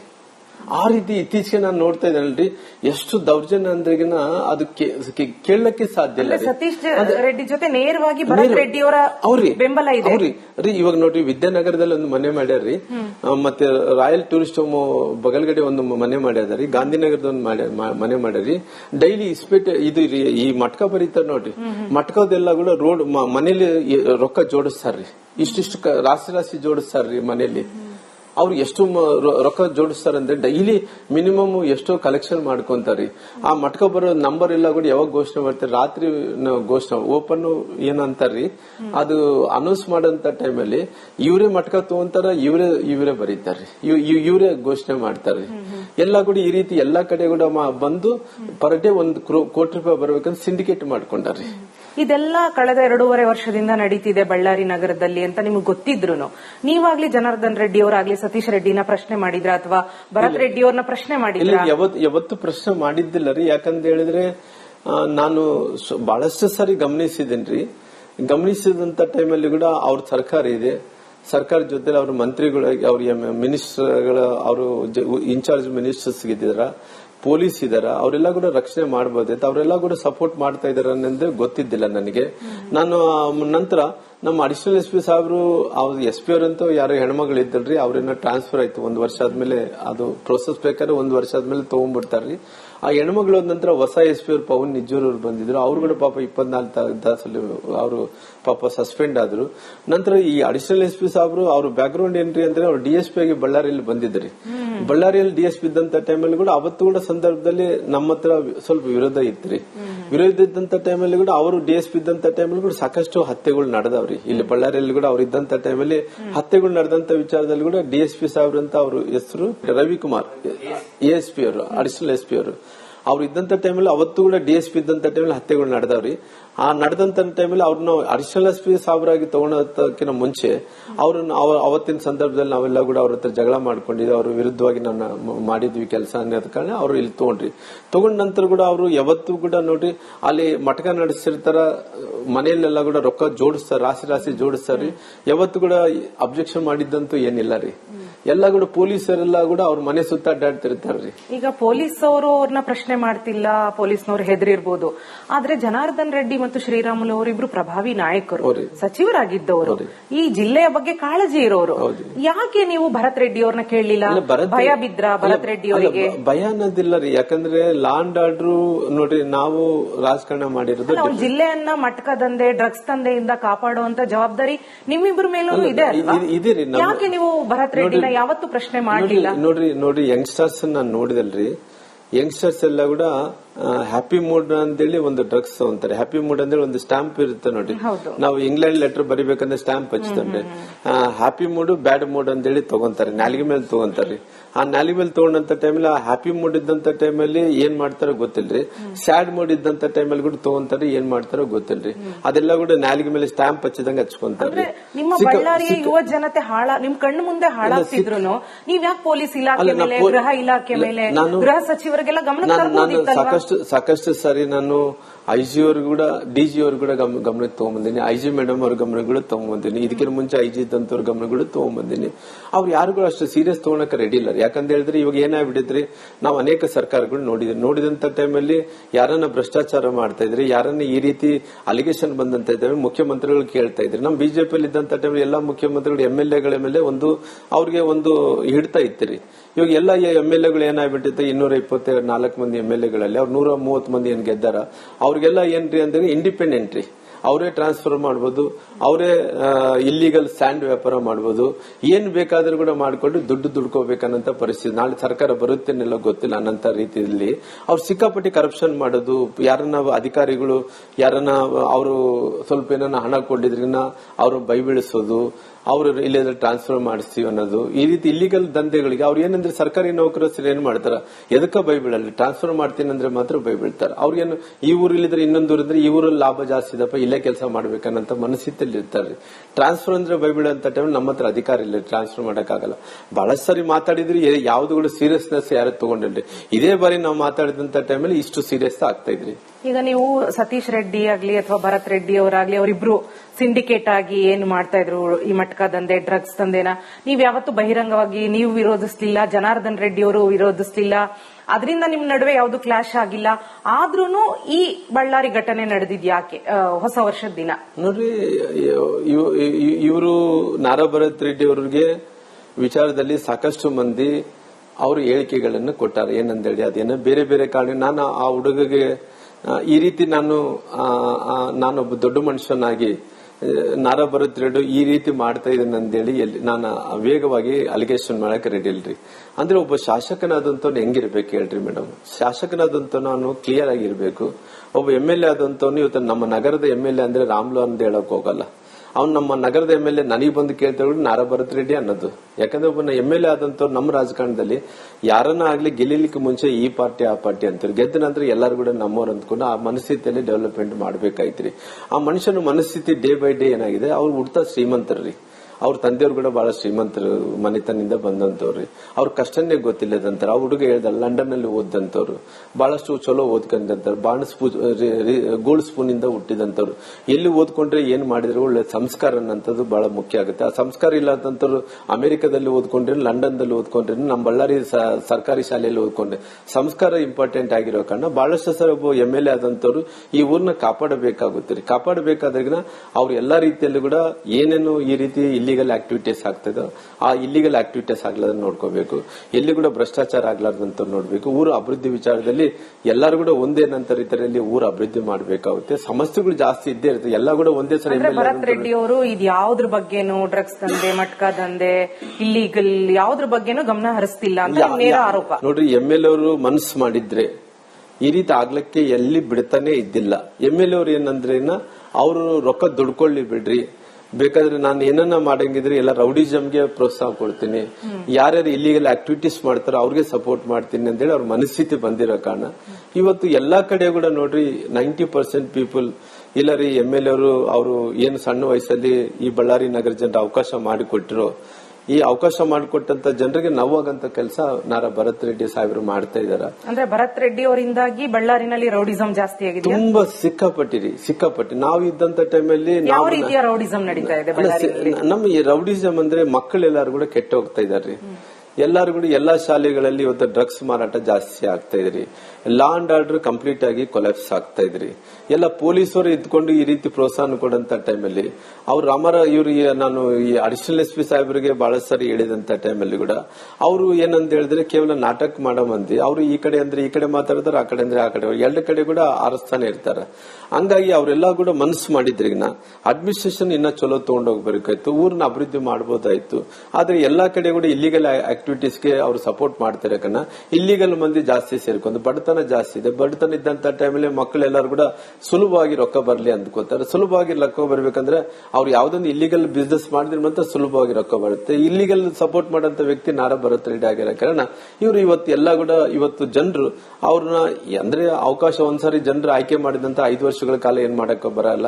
5 ವರ್ಷಗಳಾದ್ಮೇಲೆ ಜನರು ಏನ್ ತೀರ್ಪು ಕೊಡ್ಬೇಕು ಕೊಡ್ತಾರೆ. ಅಲ್ಲಿ ತನಕ ಇವ್ರು ಏನ್ ಈ ಊರನ್ನ ಕೆಡಿಸೋ ಪ್ರಯತ್ನ ಮಾಡ್ತಿದ್ರು, ಹಂಗ ಆಗ್ಬಾರ್ದು ಅನ್ನೋ ಅಂತ ನಾನು ವಿನಂತಿ ಕೂಡ ಇದೆ. ಅಂದ್ರೆ ಬಳ್ಳಾರಿಯನ್ನ ನಾರಾ ಭರತ್ ರೆಡ್ಡಿ ಅವರು ಕೆಡಿಸ್ತಾ ಇದ್ದಾರೆ ಅಂತ ಗೊತ್ತಿದ್ರೂನು ನೀವು ಅದ್ರ ವಿರುದ್ಧ ದನಿ ಎತ್ತದೇ ಇರೋದು ನಿಮ್ಮ ಫೇಲ್ಯೂರ್ ಅಲ್ವಾ? ಇಲ್ರಿ, ಬಹಳಷ್ಟು ಸರಿ ಮಾತಾಡಿದಾರ್ರಿ, ಯಾರು ಮಾತಾಡಿಲ್ಲ ಅನ್ನಂತದಲ್ಲ. ಆ ಇಂಪ್ಲಿಮೆಂಟೇಷನ್ ಯಾಕೆ ನೀವು ನಾರಾ ಭರತ್ ರೆಡ್ಡಿ ವಿರುದ್ಧ ಬೀದಿಗೆ ನಿಲ್ಲಿಲ್ಲ? ಜನಪರವಾಗಿ ಯಾಕೆ ನೀವು ದನಿ ಎತ್ತಲಿಲ್ಲ? ತುಂಬಾ ಸಾರಿ ನಾವು ಅನೇಕ ವಿಚಾರಗಳಲ್ಲಿ ಕೂಡ ನಾವು ಧ್ವನಿ ಎತ್ಕೊಂತ ಬಂದಿದೀವಿ. ಈ ನಾರಾ ಭರತ್ ರೆಡ್ಡಿ ಅವರು ಇನ್ಸಿಡೆಂಟ್ ಬಹಳಷ್ಟು ಸಾರಿ ಯಾವ್ಯಾವ ಸಣ್ಣ ಪುಟ್ಟ ಮಾಡಿದಂತ ಟೈಮಲ್ಲಿ ಕೂಡ ನಾನು ಡ್ರಗ್ಸ್ ವಿಚಾರದಲ್ಲಿ ತುಂಬಾ ಸಾರಿ ನನಗೆ ಹೇಳಿದ್ರು, ರಾಮ್ಲೋರೆ ನೀವು ಹೆಂಗ್ ಹೇಳ್ತೀರಿ ಡ್ರಗ್ಸ್ ಮಾರಾಟ ಆಗ್ತಾ ಇದ್ದಾವೆ, ನಿಮ್ಮ ಹತ್ರ ಎವಿಡೆನ್ಸ್ ಏನಿದೆ ಅಂತ ಕೇಳಿದ್ರು. ನಾನು ಎವಿಡೆನ್ಸ್ ಏನಿದೆ ಅನ್ನೋ ಟೈಮಲ್ಲಿ ಎಲ್ಲಾ ಕಡೆ ಕೂಡ ಇವತ್ತು ಬಳ್ಳಾರಿ ನಗರದಲ್ಲಿ ಎಲ್ಲೆಲ್ಲಿ ಲೇಔಟ್ಗಳಲ್ಲಿದ್ದರು ಟೂ ವೀಲರ್ ಬಂದು ಅಲ್ಲಿ ಹೋಗಿ ಒಂದು 4-5 ಸ್ಪಾಟ್ ಮಾಡ್ಕೊಂತಾರೆ. ಮಕ್ಕಳು ಕಾಲೇಜ್ ಮಕ್ಕಳೆಲ್ಲ ಕೂಡ ಬಂದು ಓಪನ್ ಆಗಿ ಖರೀದಿ ಮಾಡ್ಕೊಂಡು ಹೋಗ್ತಾರೆ. ಅದು ಬಹಳಷ್ಟು ಸಾರಿ ನಾನು ಹೇಳಿದ್ದೀನಿ, SP ಸಾಹೇಬರು ಕೂಡ ಹೇಳಿದ್ದೀನಿ. ಅದೇ ರೀತಿಯಲ್ಲಿ ಕೂಡ ಈ ಮಟ್ಕ ದಂಧೆ ಓಪನ್ ಆಗಿ ನಡೀತಾ ಇದ್ರೆ ಆ ವಿಚಾರ ಕೂಡ ಎಲ್ಲಾ ಕಡೆ ಹೇಳಿದ್ವಿ. ಇವತ್ತು ಇಸ್ಪೇಟೆಲೆ ದಂಧೆ ಕೂಡ ಸಾಕಷ್ಟು ಕಡೆ ನಡೀತಾ ಇದ್ದಾರೆ, ಇಲ್ಲಿಗಲ್ ಆಕ್ಟಿವಿಟೀಸ್ ನಡೀತಾ ಇದ್ರಿ. ಅಂದ್ರೆ ನೀವು ಇದೆಲ್ಲ ಬರೀ ಪೊಲೀಸ್ನವ್ರ ಗಮನಕ್ಕೆ ತಂದ್ಬಿಟ್ಟು ಸುಮ್ಮನಾಗ್ಬಿಟ್ರಿ. ಅದ್ರ ವಿರುದ್ಧ ಒಂದು ಜನಾಂದೋಲನ ಯಾಕೆ ಮಾಡಿದ್ರಿ? ಭಾರತೀಯ ಜನತಾ ಪಾರ್ಟಿಯಿಂದ ಸಾಕಷ್ಟು ಹೋರಾಟಗಳು ಮಾಡಿದ್ರಿ. ಈ ಬಳ್ಳಾರಿ ಘಟನೆ ನಡೆದ ನಂತರ ಬಿಜೆಪಿನೇ ನಿಮಗೆ ರೆಡ್ಡಿ ಬೆಂಬಲಕ್ಕೆ ನಿಲ್ಲಿಲ್ವೇನೋ ಅನ್ನೋ ಒಂದು ಪ್ರಶ್ನೆ. ಯಾಕಂದ್ರೆ ವಿಜಯೇಂದ್ರ ಅವರು ಬಂದ್ರು ಹೋದ್ರು, ಇಡೀ ಬಿಜೆಪಿ ಅವರು ರೆಡ್ಡಿ ಅವರ ಬೆಂಬಲಕ್ಕೆ ನಿಲ್ಲಿಲ್ಲ ಅನ್ನೋ ಮಾತು ಕೇಳಿ ಬರ್ತಿದೆ. ಜನ ಯಾಕೆ ಬಿಜೆಪಿ ಈ ವಿಷಯದಲ್ಲಿ ರೆಡ್ಡಿ ಅವರ ಬೆಂಬಲಕ್ಕೆ ನಿಲ್ಲಿಲ್ಲ? ನನ್ನ ಹತ್ರ ನಮ್ಮ ರಾಷ್ಟ್ರೀಯ ನಾಯಕರು ಕೇಂದ್ರದ ಮಂತ್ರಿಗಳಂತ ಅಮಿತ್ ಶಾ ಅವರು ನನ್ನ ಕಡೆ ಮಾತಾಡಿಲ್ಲ ರೀ. ಜನಾರ್ದನ್ ರೆಡ್ಡಿ ಅವರು ಮಾತಾಡಿದಾರೆ ಅಂತೇಳಿ ಅವ್ರು ನನಗೆ ಸುದ್ದಿ ಮುಡಿಸಿದ್ರಿ. ಅಮಿತ್ ಶಾ ಅವರು ಜನಾರ್ದನ್ ರೆಡ್ಡಿ ಬಗ್ಗೆ ಮಾಹಿತಿ ಈ ಘಟನೆ ಬಗ್ಗೆ ಮಾಹಿತಿ ತಗೊಂಡಿದ್ದಾರೆ ಅಂತೇಳಿ ಜನಾರ್ದನ್ ರೆಡ್ಡಿ ನನಗೆ ಹೇಳಿದ್ರಿ, ನನಗೆ ಗೊತ್ತಿಲ್ಲ ರೀ. ಜನಾರ್ದನ್ ರೆಡ್ಡಿ ಅವರು ಹೇಳಿದ್ರು, ಹೋಮ್ ಮಿನಿಸ್ಟರ್ ನಮ್ಮ ಅಮಿತ್ ಶಾ ಸಾಹೇಬರು ನನಗೆ ಫೋನ್ ಮಾಡಿದ್ರು ರಾಮ್ಲು ಅಂತ ಹೇಳಿದ್ರು. ಏನು ವಿಚಾರ ಅಂದ್ರೆ ಈ ಘಟನೆ ಬಗ್ಗೆ ನನಗೆಲ್ಲ ತಿಳ್ಕೊಂಡು ಏನೇನಾಗಿದೆ ಅಂತ ಎಲ್ಲ ಕೂಡ ನಾನು ಸ್ಪಷ್ಟೀಕರಣ ಕೊಡಕ್ಕೆ ಕೆಲಸ ಮಾಡಿದ್ದೀನಿ. ಆಮೇಲೆ ನಮ್ಮ ರಾಜ್ಯ ನಾಯಕರು ಪ್ರಥಮವರಿಗೆ ಯಡಿಯೂರಪ್ಪ ಸಾಹೇಬರು ಟಿವಿ ನೋಡ್ತಾ ಇದ್ದಂತೆ. ಯಡಿಯೂರಪ್ಪ ಸಾಹೇಬರು ಟಿವಿ ನೋಡುವಂತ ಟೈಮಲ್ಲಿ ಅವರು ನಮ್ಮ ಅಧ್ಯಕ್ಷರಂತ ವಿಜೇಂದ್ರ ಅವರು ಶಿಕಾರಿಪುರದಲ್ಲಿದ್ದಂತೆ. ಶಿಕಾರಿಪುರದಲ್ಲಿ ಅದೊಂದು ಕಾರ್ಯಕ್ರಮದಲ್ಲಿ ಇದ್ದಂತ ಟೈಮಲ್ಲಿ ನೀನ್ ಏನ್ ಮಾಡ್ತೀವಿ ಗೊತ್ತಿಲ್ಲ, ನೀನ್ ಬಳ್ಳಾರಿಗೆ ಫಸ್ಟ್ ಹೋಗ್ಬೇಕಂತೇಳಿ ಅವ್ರಿಗೆ ಯಡಿಯೂರಪ್ಪ ಸಾಹೇಬರು ಆದೇಶ ಮಾಡಿದ್ರಂತ್ರಿ. ಅವರು ಅಲ್ಲಿಂದ ಪಾಪ ನೇರವಾಗಿ ಬಳ್ಳಾರಿಗೆ ಬಂದ್ರಿ. ಬಳ್ಳಾರಿ ಬಂದ ತಕ್ಷಣನೇ ಇಲ್ಲಿ ಬಂದು ಆಸ್ಪತ್ರೆ ವಿಸಿಟ್ ಕೊಟ್ರಿ, ಯಾರ್ಯಾರಿಗೆ ಪೆಟ್ಟಾಗಿದೆ ಅದೆಲ್ಲ ನೋಡಿದ್ರಿ. ನೋಡಿದ ನಂತರ ಜನಾರ್ದನ್ ರೆಡ್ಡಿ ಮನೆಗೆ ಬಂದು ನಮ್ಮೆಲ್ಲ ಕಾರ್ಯಕರ್ತರು ಮಾತಾಡಿಸಿ ಸಮಾಧಾನ ಪಡಿಸಿ ಅವ್ರ ಪತ್ರಿಕೆ ಹೇಳಿಕೆಯನ್ನು ಕೊಟ್ಟು ಹೋದ್ರಿ. ಆಮೇಲೆ ನಂತರ ಮರುದಿನನೇ ಒಂದು ದಿನ ಆದ ತಕ್ಷಣ ಮರುದಿನನೇ ನಮ್ಮ ವಿರೋಧ ಪಕ್ಷದ ನಾಯಕರಾದಂತಹ ಅಶೋಕ್ ಅವ್ರನ್ನವರು ವಿಧಾನ ಪರಿಷತ್ತಿನ ವಿರೋಧ ಪಕ್ಷ ನಾಯಕರಾದ ಛಲವಾದಿ ನಾರಾಯಣ ಸ್ವಾಮಿ ಅವರು ಕೂಡ ಬಂದ್ರಿ. ಅವರು ಕೂಡ ಬಂದು ಪತ್ರಿಕೆ ಹೇಳಿಕೆ ಕೊಟ್ಟು ಅವರೆಲ್ಲರನ್ನ ಸಮಾಧಾನ ಮಾಡಿ ಅವರ ಕುಟುಂಬ ಸಮಾಧಾನ ಮಾಡಿ ನಂತರ ಪ್ರಹ್ಲಾದ್ ಜೋಶಿ ಅವರು ಅವರೆಲ್ಲರೂ ಕೂಡ ಮಾತಾಡ್ತಾ ಇದ್ದಾರೆ. ನನಗೇನಂದ್ರೆ ಈ ಎಪಿಸೋಡ್ ಏನಿದೆ ರೀ ಬಹಳ ಸೀರಿಯಸ್ ಆದಂತ ಎಪಿಸೋಡ್. ನಾನು ಮುಂಚೆಯಿಂದ ಕೂಡ ಈ ರೀತಿ ಘಟನಾವಳಿಗಳು ಫಿಲಿಮ್ಸ್ ಅಲ್ಲಿ ನೋಡಿದ್ವಿ. ಎಲ್ಲಿ ಉತ್ತರ ಪ್ರದೇಶ ಬಿಹಾರದಲ್ಲಿ ಇದ್ದಂತ ಜನರು ಬದಲಾವಣೆ ಆಗಿದಾರ್ರಿ. ಇವತ್ತು ಈ ರೀತಿ ಘಟನೆಗಳು ಅಲ್ಲಿ ಕೂಡ ನಡೀತಾ ಇಲ್ಲ. ಇಲ್ಲಿ ನಡೆದಂತ ಟೈಮಲ್ಲಿ ಬಹಳಷ್ಟು ಸೀರಿಯಸ್ ಆಗಿರುವಂತ ಟೈಮಲ್ಲಿ ನಾನು ಪಾರ್ಟಿಯವರು ಕೇಳಿದ್ದೀನಿ, ಪಾದಯಾತ್ರೆ ಮಾಡಕ್ಕೆ ಅವಕಾಶ ಮಾಡಿಕೊಡ್ರಿ, ದಯವಿಟ್ಟು ಇಂಥ ಅವಕಾಶವನ್ನು ನಾವು ಕಳ್ಕೋಬಾರದು. ಇಂಥವ್ರಿಗೆ ಬುದ್ಧಿ ಕಲಿಸಬೇಕಂದ್ರೆ ಇವತ್ತು ನಾಡಿನಲ್ಲಿದ್ದಂತ ಜನರು 90% ಜನರು ಇದನ್ನು ವಿರೋಧಿಸ್ತಾ ಇದ್ದಾರೆ. ದಯವಿಟ್ಟು ಪಾರ್ಟಿಗೆ ನಾನು ಕೇಳಿದ್ದೀನಿ, ದಯವಿಟ್ಟು ನಮ್ಮ ರಾಷ್ಟ್ರೀಯ ನಾಯಕರಿಗೆ ನಮ್ಮ ರಾಜ್ಯ ನಾಯಕರಿಗೆ ಇವತ್ತು ಒಂದು ನನಗೆ ಪಾದಯಾತ್ರೆ ಮಾಡಕ್ಕೆ ಅವಕಾಶ ಮಾಡಿಕೊಟ್ರಿ ಅಂತೇಳಿ ನಾನು ಆಲ್ರೆಡಿ ವಿನಂತಿ ಮಾಡ್ಕೊಂತ ಇದ್ದೀನಿ. ಆಲ್ರೆಡಿ 11ನೇ ತಾರೀಕಿಗೆ 17ನೇ ತಾರೀಕಿಗೆ ಬರ್ತೀನಿ ಅಂತೇಳಿ ಅವ್ರಿಗೆ ಗಡುವು ಕೂಡ ಅಂದ್ರೆ ಪಾದಯಾತ್ರೆಗೆಲ್ಲ ಒಂದು ಸಮಾವೇಶ ಮಾಡಬೇಕು ಅಂತೇಳಿ ಕೋರ್ ಕಮಿಟಿಯಲ್ಲಿ ಚರ್ಚೆ ಆದಂತ ಟೈಮಲ್ಲಿ ಈ ಘಟನೆ ಏನಿದೆ ಸಿಬಿಐ ಕೊಡಬೇಕು, ಸಿಬಿಐಗೆ ತನಿಖೆಗೆ ಒಪ್ಪಿಸಬೇಕು. ಇನ್ನೊಂದು ಬಂದು 17ನೇ ತಾರೀಕಿಗೆ ಸಮಾವೇಶ ಮಾಡಬೇಕು, ಒಂದು ದೊಡ್ಡ ಸಮಾವೇಶ ಮಾಡಬೇಕು. ಅದು ಕೂಡ ರಾಜ್ಯದಲ್ಲಿ 4 ಕಡೆ ಸಮಾವೇಶಗಳು ಮಾಡ್ತಾ ಇದೀವಿ. ಒಂದ್ ಕಡೆ ಲಾ ಅಂಡ್ ಆರ್ಡರ್ ಪ್ರಾಬ್ಲಮ್ ಬಗ್ಗೆ ಮಾಡಿದ್ರೆ, ಒಂದು ಕಡೆ ರೈತರ ಸಮಸ್ಯೆ, ಆ ರೀತಿ 4 ಕಡೆ ಈ ಲಾ ಅಂಡ್ ಆರ್ಡರ್ ವಿಚಾರಕ್ಕೆ ಮುಂಚೆ ಕರಾವಳಿ ಪ್ರದೇಶದಲ್ಲಿ ಮಾಡಬೇಕಾಗಿತ್ತು, ಮಂಗಳೂರು ಕಡೆ ಆ ಕಡೆ ಎಲ್ಲ ಕೂಡ ಇಲ್ಲ. ಈ ಸರ ಆದಂತ ಇನ್ಸಿಡೆಂಟ್ ಇಲ್ಲ ಆಗಿರೋ ಕಾರಣ ಇಲ್ಲಿಂದನೇ ಪ್ರಾರಂಭ ಮಾಡೋಣ ಅಂತೇಳಿ 17ನೇ ತಾರೀಕಿಗೆ ಇಲ್ಲಿ ಲಾ ಅಂಡ್ ಆರ್ಡರ್ ಫೇಲ್ಯೂರ್ಸ್ ಬಗ್ಗೆನೇ ಒಂದು ದೊಡ್ಡ ಸಮಾವೇಶ ಮಾಡ್ತಾ ಇದ್ರಿ. ಈ ಫೈರಿಂಗ್ ಆದ್ಮೇಲೆ ಒಂದಷ್ಟು ಒತ್ತಡಕ್ಕೆ ಮಣಿದು ಒಂದು 24-25 ಜನದಷ್ಟು ಕಾರ್ಯಕರ್ತರನ್ನ ಪೊಲೀಸರು ಬಂದ್ರು. ಅಂದ್ರೆ ಸಣ್ಣವರು ಈ ಘಟನೆ ಯಾವುದೇ ಘಟನೆ ನಡೆದಾಗ ಸಣ್ಣವ್ರು ಸಿಕ್ಕಾಕೋತಾರೆ. ದೊಡ್ಡ ನಾಯಕರು ಯಾಕೆ ಸಿಕ್ಕಾಕೊಳ್ಳಲ್ಲ? ಯಾಕೆ ಯಾರನ್ನು ಬಂಧಿಸ್ಲಿಲ್ಲ ಈ ಕೇಸ್ನಲ್ಲಿ ದೊಡ್ಡವರನ್ನ? ನೋಡಿ, ಈ ಕೇಸಲ್ಲಿ ನಾನು ಕೂಡ ಇದ್ದೀನಿ. ಇವತ್ತು ನಮ್ಮ ಕಾರ್ಯಕರ್ತರು ಏನು ಅವರು ವಾರ್ಡ್ 2 ಮಂದಿ 3 ಮಂದಿ ತರ ಮಾಡಿ ಒಂದು 60-70 ಮಂದಿ 100 ಮಂದಿ ಮಾಡಿದ್ದಾರೆ. ಈ ಕೇಸಲ್ಲಿ ಎಲ್ಲಾ ಕೇಸಸ್ ಅಲ್ಲಿ ನಾನಿದ್ದೇನ್ರಿ. ಇವತ್ತು ಕೆಲವೊಂದು ತಹಸೀಲ್ದಾರ್ ಕೋರ್ಟ್ ಅಲ್ಲಿ ಕೂಡ ಅವರು ಅಲ್ಲಿ ಜಾಮೀನ್ ತಗೋಬೇಕಂತೇಳಿ ಕೆಲವೊಂದು ಕೇಸ್ಗಳು ಹಾಕಿದ್ದಾರೆ. ಅಂದ್ರೆ ಆ ತಹಸೀಲ್ದಾರ್ ಕೋರ್ಟ್ ದಂಡಾಧಿಕಾರಿಗಳು ಅಂದ್ರೆ ಗುಂಪು ಘರ್ಷಣೆ ಅದೇನೋ ಇರ್ತಾರೆ, ಅದೇನೋ ಸೆಕ್ಷನ್ 105, 107 ಏನ್ ಇರ್ತಾರೆ, ಅವೆಲ್ಲ ಕೂಡ ಬೇಲಬಲ್ ಸೆಕ್ಷನ್ಸ್ ಆಗಿರ್ತಾವ. ಇನ್ನ ಬಹಳಷ್ಟು ಜನರನ್ನ ಎಲ್ಲಾ ಕೇಸಸ್ ಗಳಲ್ಲಿ ಅವರು 4 ಕೇಸಸ್ ಮಾಡಿದ್ದಾರೆ. 4 ಕೇಸಸ್ ಅಲ್ಲಿ ಕೂಡ ನಾನು ಇದ್ದೀನ್ರಿ. ಇವಾಗ ಸಾಕಷ್ಟು ಮಂದಿನ ಅರೆಸ್ಟ್ ಮಾಡಂತ ಕೆಲಸ ಮಾಡ್ತೇವೆ. ನಾನೇನಂತ ಹೇಳಿದ್ರೆ, ನಾನು ಅಕಸ್ಮಿತವಾಗಿ ಇವಾಗ ಆಂಟಿಸಿಪೇಟಿವ್ ಬೇಲ್ ತಗೋಬಹುದು, ಇಲ್ಲಿ ಕೋರ್ಟ್ ಹೋಗಿ ಬೇಲ್ ತಗೋಬಹುದು. ನಾನು ಯಾಕೆ ತಗೊಂತ ಇಲ್ಲ ಅಂದ್ರೆ ಗೊತ್ತಾಗ್ಲಿ ನಾನು ತಪ್ಪು ಮಾಡಿದ್ದೇನೆ ಅಂತ ಗೊತ್ತಾದ ನಂತರ ನಾನು ಆಲ್ರೆಡಿ ಅವ್ರಿಗೆ ಕೂಡ ಹೇಳಿದ್ದೀನಿ, ನಾನು ಎಲ್ಲಿ ಓಡೋಗಲ್ಲಪ್ಪ, ಯಾರ್ಯಾರು ಇದ್ದಾರೋ ಅವರೆಲ್ಲ ಅರೆಸ್ಟ್ ಮಾಡ್ಕೊಂಡ್ರಿ ಅಂತ ಹೇಳಿದ್ದೀನಿ. ಎಲ್ಲರೂ ಕೂಡ ಸಾಕಷ್ಟು ಮಂದಿ ಕಾರ್ಯಕರ್ತರು ಅವತ್ತಿದ್ದಂತ ವಾತಾವರಣದಲ್ಲಿ ನಾನು ಅವತ್ತು ಜನಾರ್ದನ್ ರೆಡ್ಡಿ ಬಂದಂತ ಟೈಮಲ್ಲಿ ನನ್ನ ಹತ್ರ ಸ್ವಲ್ಪ ಮಂದಿದ್ರು. ಜಗಳ ದೊಡ್ಡದಾಗುವಂತ ಟೈಮಲ್ಲಿ ಕೂಡ ಬಹಳಷ್ಟು ಜನರು ಎಲ್ಲ ಊರಿನಿಂದ, ಬಳ್ಳಾರಿಯಿಂದ, ಎಲ್ಲಾ ಕಡೆಯಿಂದ, ಎಲ್ಲಾ ಓಣಿಗಳಿಂದ ಓಡಿ ಬಂದು ನಮ್ಮ ಪರ ನಿಂತರು. ಅವತ್ತು ಏನ್ ಮಾಡಿದ್ವಿ, ಎಲ್ಲೆಲ್ಲಿ ವಿಡಿಯೋಗಳು ಕಾಣ್ತಾ ಅವರೆಲ್ಲ ಕೂಡ ಅರೆಸ್ಟ್ ಮಾಡಂತ ಕೆಲಸ ಮಾಡಿ.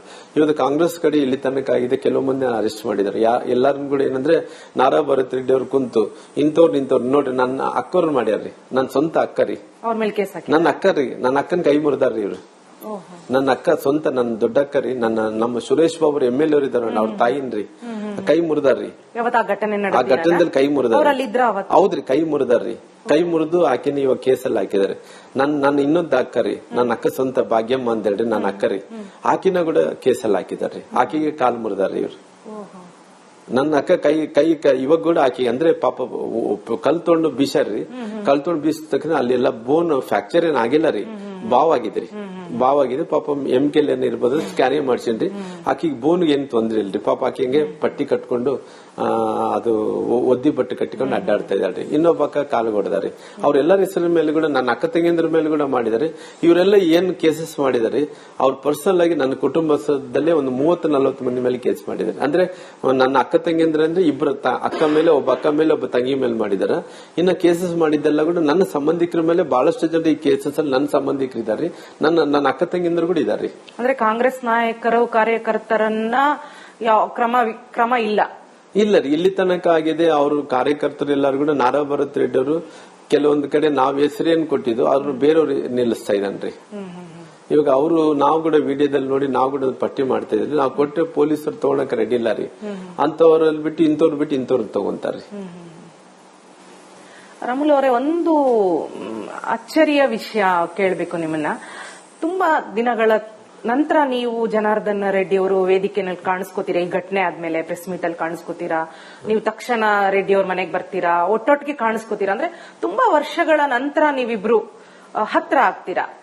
ಅಂದ್ರೆ ಈ ಘಟನೆ ನಿಮ್ಮಿಬ್ಬರನ್ನ ಹತ್ರ ಮಾಡ್ತು. ನೀವು ಅಷ್ಟೇ ಅಲ್ಲ, ಇಡೀ ರೆಡ್ಡಿ ಫ್ಯಾಮಿಲಿಯನ್ನೇ ಒಂದ್ ಮಾಡ್ತು ಈ ಘಟನೆ. ಈ ಒಂದ್ ಘಟನೆ ಬೇಕಾಯ್ತಾ ನಿಮಗೆ ಒಂದಾಗೋಕೆ, ಅಥವಾ ಈ ಘಟನೆನೇ ಮುಂದಿಟ್ಕೊಂಡು ನಾವೆಲ್ಲ ಒಟ್ಟಾಗಿದ್ದೀವಿ ಅನ್ನೋದನ್ನ ತೋರಿಸ್ತಾ ಇದ್ದೀರಾ? ಇಲ್ಲ ರೀ, ಹಂಗಲ್ಲ. ಒಟ್ಟಾಗಿ ತೋರಿಸೋ ಪ್ರಯತ್ನನ ಜನಾರ್ದನ್ ರೆಡ್ಡಿ ಅವರು ಆ ಸಂಡೂರಿನ ಉಪಚುನಾವಣೆ ಆಯ್ತು ನೋಡ್ರಿ. ಉಪಚುನಾವಣೆ ಆಗಂತ ಟೈಮಲ್ಲಿ ಎಲ್ಲ ಒಂದ್ ಕಡೆ ಸ್ವಲ್ಪ ಅಲ್ಲಿ ನನ್ನ ಮೇಲೆ ಅಲಿಗೇಷನ್ ಮಾಡಿದಾರೆ ಅನ್ನೋಂಥದ್ದು ಅವತ್ತು ನಮ್ಮ ಪಾರ್ಟಿಯಲ್ಲಿ ಕೂಡ ಚರ್ಚೆ ಆಗಿತ್ತು. ಅಲ್ಲಿ ಕೂಡ ಗಲಭೆ ಪ್ರಾರಂಭ ಆಯ್ತು. ಗಲಭೆ ಪ್ರಾರಂಭ ಆದಂತ ಟೈಮಲ್ಲಿ ಅವತ್ತಿನಿಂದ ನಾನು ಜನಾರ್ದನ್ ರೆಡ್ಡಿ ಅವರು ಅವರೊಂದು ಪತ್ರಿಕೆ ಹೇಳಿಕೆ ಕೊಟ್ಟಿದ್ರು, ನಾನೊಂದು ಪತ್ರಿಕೆ ಹೇಳಿಕೆಯನ್ನು ಕೊಟ್ಟಿದ್ದೆ. ಅವ್ರು ಏನೋ ಅಲಿಗೇಷನ್ ಮಾಡಿದ್ರು, ನಾನೇನೋ ಅಲಿಗೇಷನ್ ಮಾಡಿದೆ. ಅಲಿಗೇಷನ್ ಅಂದ್ರೆ ಅಷ್ಟು ಮಟ್ಟಿಗೆ ಒಂದು ಅವರು ನಮ್ಮ ಹತ್ರ ಮಾತಾಡ್ತಿದ್ದಿಲ್ಲ, ನಾನು ಅವ್ರ ಹತ್ರ ಮಾತಾಡ್ತಿಲ್ಲ. ಪಾರ್ಟಿ ಕಾರ್ಯಕ್ರಮಗಳೇನಿದ್ರೆ ನಾವು ಅವರು ಮಾತಾಡ್ತಿದ್ರಿ. ಮಾತಾಡಿದ್ರಂತ ಅಷ್ಟು ಸೀರಿಯಸ್ ಆಗಿ ಎಲ್ಲರೂ ಕೂಡ ಇವತ್ತು ರಾಮ್ಲೋರೆ, ಇವತ್ತು ಜನಾರ್ದನ್ ರೆಡ್ಡಿ ಅವರು ನೀವು ಎಲ್ಲರೂ ಕೂಡ ಒಂದಾದ್ರೆ ಚೆನ್ನಾಗಿತ್ತು ಅಂದೆಲ್ಲ ಅಭಿಪ್ರಾಯ ಕೊಡ್ತಾ ಇದ್ರಿ. ಇವತ್ತು ಜನಾರ್ದನ್ ರೆಡ್ಡಿ ಅವರು ನೋಡ್ರಿ, ಎಷ್ಟೇ ಆಗಿರ್ಲಿ ನಾವೆಲ್ಲ ಕೂಡ ಕೂಡಿ ಬೆಳೆದಂತವ್ರಿ, ಕೂಡಿ ರಾಜಕಾರಣ ಮಾಡಿದಂತವ್ರು, ಕೂಡಿ ಇಲ್ಲಿ ತನಕ ಬಂದಂತವ್ರು. ಬೇರೆ ಬೇರೆ ಕಾರಣಗಳಿಂದ ದೂರ ಆಗಿರ್ಬೋದು. ಅಂದ್ರೆ ಬೇರೆಯವ್ರು ಬಂದು ಒಡೆಯಕ್ ಬರ್ತಾರಂದ್ರೆ ಸುಮ್ನೆ ನೋಡ್ತಾ ಸುಮ್ನೆ ಇರಕ್ಕಾಗಲ್ಲ ನೋಡಿ. ನಾನು ಜನಾರ್ದನ್ ರೆಡ್ಡಿ ಅವ್ರು ಕೂಡ ಬಹಳ ಸರಿ ಹೇಳಿದೀನಿ, ಜನಾರ್ದನ್ ರೆಡ್ಡಿ ಅವರು ಒಳ್ಳೆ ಟೈಮಲ್ಲಿ ನಾನು ಬರ್ತೀನಿಲ್ಲ ಗೊತ್ತಿಲ್ಲ, ಯಾವತ್ತರ ಕಷ್ಟ ಬಂದಂತ ಟೈಮಲ್ಲಿ ನಿನ್ ಮನೆ ಹತ್ರ ಬರ್ತೀನಿ, ನಿಲ್ತೀನಿ, ಅದ್ರಲ್ಲಿ ನಾನು ಒಬ್ಬ ಮೊದಲನೇನಾಗಿರ್ತೀನಿ ಅನ್ನಂತ ಮಾತು ಮುಂಚಿನಿಂದ ಹೇಳಿದ್ರಿ. ಇವತ್ತು ಜನಾರ್ದನ್ ರೆಡ್ಡಿ ತ್ರಾಸದಂತ ಟೈಮಲ್ಲಿ ಅವ್ರು ಫೋನ್ ಮಾಡಿದ್ದು ನಿಜ, ನಾನು ಹೋಗಿದ್ದು ನಿಜ, ಅವ್ರ ಪರವಾಗಿ ನಿಂತಿದ್ದು ನಿಜ. ಎಲ್ಲರೂ ಕೂಡ ನಮ್ಮ ಪಾರ್ಟಿ ಕಾರ್ಯಕರ್ತರು ನಿಂತಾರ. ನಮ್ಮ ಪಾರ್ಟಿ ಕಾರ್ಯಕರ್ತರ ಜೊತೆಲಿ ನಮ್ಮ ಎಲ್ಲಾ ಬೇಕಾದಂತ ಎಲ್ಲರೂ ಕೂಡ ಅವ್ರ ಪರವಾಗಿ ನಿಂತು ಅವ್ರನ್ನ ಎಲ್ಲಾ ರೀತಿಯಲ್ಲಿ ಕೂಡ ಪ್ರೊಟೆಕ್ಟ್ ಮಾಡಂತ ಕೆಲಸ ಮಾಡಿದ್ದಾರೆ. ಅಂದ್ರೆ ಜನಾರ್ದನ್ ರೆಡ್ಡಿ ರಾಮುಲು ಅವರ ಗೆಳೆತನ ಹೀಗೆ ಮುಂದುವರಿಯುತ್ತಾ, ಅಥವಾ ಗಲಾಟೆ ಅಥವಾ ಸಮಸ್ಯೆ ಬಂದಾಗ ಮಾತ್ರ ಒಂದಾಗಿ ಕಾಣಿಸ್ತಾರೆ? ನೋಡ್ರಿ, ಪೊಲಿಟಿಕಲ್ ಸಿಸ್ಟಮ್ದಲ್ಲಿ ಯಾವತ್ತಿದ್ರೆ ಕೂಡ ರಾಜಕಾರಣ ಅಂದ ತಕ್ಷಣ ಅವರು ಒಂದೇ ಪಾರ್ಟಿಯಲ್ಲಿ ಇದ್ದಂತ ಟೈಮಲ್ಲಿ, ನಾವೊಂದು ಪಾರ್ಟಿದಲ್ಲಿ ಇದ್ದಂತ ಟೈಮಲ್ಲಿ ಯಾವ್ದು ಕೂಡ ಇರಿಸು ಮುರ್ಸಿ ಇರಲಾರ್ದಂತಿದ್ರೆ ಕಾರ್ಯಕರ್ತ ಸಂತೋಷ ಆಗಿರ್ತಾನ. ಇವತ್ತು ಆದಂತ ಇನ್ಸಿಡೆಂಟ್ ಏನಿದೆನೋ ಇದು ಎಲ್ಲರಿಗೆ ಸಂಬಂಧಪಟ್ಟಿದ ಇನ್ಸಿಡೆಂಟ್ ಆಗಿರೋದು ಎಲ್ಲರೂ ಕೂಡ ಕೂಡಿ ಮಾಡಿದ್ವಿ. ಇವತ್ತು ಯಾರ್ಯಾರು ನಮ್ಮ ಕಡೆಯಿಂದ ದೂರ ಇದ್ರು ಅವ್ರ ಕಡೆ ಇದ್ದಂತವ್ರು ಎಲ್ಲರೂ ಕೂಡ ಒಂದಾಗಿದ್ವಿ. ಇದೇ ರೀತಿಯಲ್ಲಿ ರಾಜಕಾರಣ ಮುಂದುವರಿಸಿಕೊಂಡು ಹೋಗ್ತೀವಿ. ನಾರಾ ಭರತ್ ರೆಡ್ಡಿ ಅವರ ಜೊತೆಗಿನ ಈ ಜಟಾಪಟಿ ಬಡದಾಟ ಇಲ್ಲಿಗೆ ಮುಗಿಯುತ್ತಾ ಅಥವಾ ಮತ್ತೊಂದು ಹಂತಕ್ಕೆ ತನಕ ಪ್ಲಾನ್ ಇದೆಯಾ? ನೋಡ್ರಿ, ನಾನು 30 ವರ್ಷ ರಾಜಕಾರಣದಲ್ಲಿ ಯಾವತ್ತು ಕೂಡ ಶಾಂತಿಯನ್ನು ಭಂಗ ಮಾಡಂತ ಕೆಲಸ ಆಗ್ಲಿಲ್ಲ. ಶಾಂತಿಯನ್ನು ಭಂಗ ಮಾಡಿದಂತ ಉದಾಹರಣೆ ಯಾವ್ದು ಕೂಡ ಇಲ್ಲ. ಇವತ್ತು ಶಾಂತಿ ಭಂಗ ಮಾಡಂತ ಕೆಲಸ ನಗರದ ಶಾಸನಬದ್ಧನಾದಂತ ಶಾಸಕರಾದಂತ ನಾರಾ ಭರತ್ ರೆಡ್ಡಿ ಅವರು ಏನ್ ಮಾಡಿದ್ರು, ಅವ್ರು ಇಲ್ಲಿಗೆ ಮುಗಿಸ್ಕೊಂಡ್ರೆ ಬಹಳಷ್ಟು ಚಲೋ. ಸರ್, ಮತ್ತೊಂದು ಮಾತು ಕೇಳಿ ಬರ್ತಾ ಇರೋದು ಅಂದ್ರೆ ಜನಾರ್ದನ್ ರೆಡ್ಡಿ ಮತ್ತು ರಾಮುಲು ಅವರಿಗೆ ರಾಜಕೀಯವಾಗಿ ಸಾಲು ಸಾಲು ಹಿನ್ನಡೆ ಆಗಿತ್ತು. ಆ ಹಿನ್ನಡೆಯನ್ನ ಮುನ್ನಡೆ ಸಾಧಿಸೋಕೆ, ರಾಜಕೀಯವಾಗಿ ಮುನ್ನಡೆ ಸಾಧಿಸೋಕೆ ಈ ಬ್ಯಾನರ್ ಗಲಾಟೆಯನ್ನ ದೊಡ್ಡದ್ ಮಾಡಿದ್ರು ಅನ್ನೋ ಆರೋಪ ಇದೆ. ನಿಜನಾ? ನೋಡುವ, ನಾನು ನೋಡಿದ್ದೀನಿ ಬಹಳಷ್ಟು. ನನ್ನ ಜೀವನದಲ್ಲಿ ಎಷ್ಟು ನನಗೆ ವಹಿಸಿದ್ದೇನೆ ಅಷ್ಟು ಉದಾಹರಣೆಗಳು ನನ್ನ ಹತ್ರ ಇದಾವ.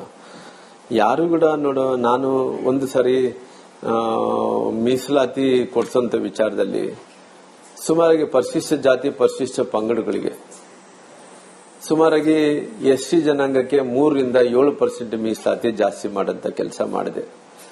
ಅದೇ ರೀತಿಯಲ್ಲಿ ಪರಿಶಿಷ್ಟ ಜಾತಿಗೆ 15-2% ಜಾಸ್ತಿ ಮಾಡಿ ಪುನಃ ಅದರಿಗೆ 17% ಮೀಸಲಾತಿ ಮಾಡಂತ ಕೆಲಸ ಮಾಡಿದೆ. ಅವತ್ತು ಬಳ್ಳಾರಿ ನಗರದಲ್ಲಿ ಜನ ಸೇರಿರಂತದ್ದು ಸುಮಾರಿಗೆ 6 ಲಕ್ಷನೋ 7 ಲಕ್ಷ 5 ಲಕ್ಷಕ್ಕೂ ಜಾಸ್ತಿ ಜನರು ಸೇರಿದ್ರು. 5 ಲಕ್ಷ ಜನರು ಎಲ್ಲಿಂದ ಬಂದ್ರೆ ಇಡೀ ಕರ್ನಾಟಕ ರಾಜ್ಯದಲ್ಲಿದ್ದಂತ ಎಲ್ಲರೂ ಕೂಡ ದೊಡ್ಡ ಸಮಾವೇಶ ಮಾಡೋ ಮೂಲಕ ಆ ಮೀಸಲಾತಿ ಕೊಡಿಸಿದಂತ ಹೇಳಿ ನಾನು ಅವತ್ತು ಅಲ್ಲಿ ದೊಡ್ಡ ಸಮಾವೇಶ ಮಾಡಿದೆ. ಅಲ್ಲಿ 23ನೇ ಚುನಾವಣೆ ನಡೆದಂತ ಅದೇ ಕ್ಷೇತ್ರದಲ್ಲಿ ರಾಮುಲು ನಿಲ್ತಾನ. ರಾಮುಲು ಅದೇ ಕ್ಷೇತ್ರದಲ್ಲಿ MLA ನಿಂತ ಟೈಮಲ್ಲಿ MLA ಆಗಿ ನಾನು ಸೋತ್ ಹೋಗ್ತೇನೆ. ಜನ ಕೇವಲ ಬ್ಯಾನರ್ ಇಂದ ದೊಡ್ಡದು ಮಾಡ್ಕೊಂಡು ಹೋಗ್ತಿ. ಯಾಕೆ ಉದಾಹರಣೆ ಕೊಡ್ತಾ ಇದೀನಿ ಅಂದ್ರೆ, ಈ ಬ್ಯಾನರ್ ಜಗಳನ್ನೇ ದೊಡ್ಡದು ಮಾಡ್ಕೊಂಡು ರಾಜಕೀಯ ಲಾಭ ಪಡ್ಕೊಂಡ್ರೆ ಈ ಬ್ಯಾನರ್ ಇಂದ ಜನ ಓಟ್ ಹಾಕಲ್ಲ. ಅಂದ್ರೆ ಆ ರೀತಿ ಶುಲ್ಕ ರಾಜಕಾರಣದಿಂದ ನಾವು ಬೆಳೆಯಂತ ಮಂದಿ ಅಲ್ಲ. ನಾವು ಜನರ ಮಧ್ಯದಲ್ಲಿ ಕೆಲಸ ಮಾಡಿ ಬೆಳೆಯಂತ ಮಂದಿ ಆಗಿರೋದು. ಇದರಿಂದ ಏನು ಉಪಯೋಗ ಆಗಲ್ಲ, ಲಾಭ ಆಗಲ್ಲ, ನಷ್ಟ ಕೂಡ ಆಗಲ್ಲ. ಬಹುಶಃ ಈ ಪ್ರಶ್ನೆಗೆ ರಾಮುಲು ಅವರು ನೇರವಾಗಿ ಉತ್ತರ ಕೊಡ್ತಾರೆ ಅಂತ ಭಾವಿಸ್ತೀನಿ. ಜನಾರ್ದನ್ ರೆಡ್ಡಿ ಅವರು ರಾಮುಲು ಅವ್ರನ್ನ ಬಳಸ್ಕೊಂಡು ಮತ್ತೆ ರಾಜಕೀಯ ಸಾಧಿಸೋಕೆ ಹೊರಟಿದ್ದಾರೆ ಅಂತ. ಯಾಕಂದ್ರೆ ಹಿಂದೊಮ್ಮೆ ನೀವೇ ಹೇಳಿದ್ರಿ ನನ್ನನ್ನ ಬಳಸ್ಕೊಂಡು ಬೆಳೆದ್ರು ಅಂತ.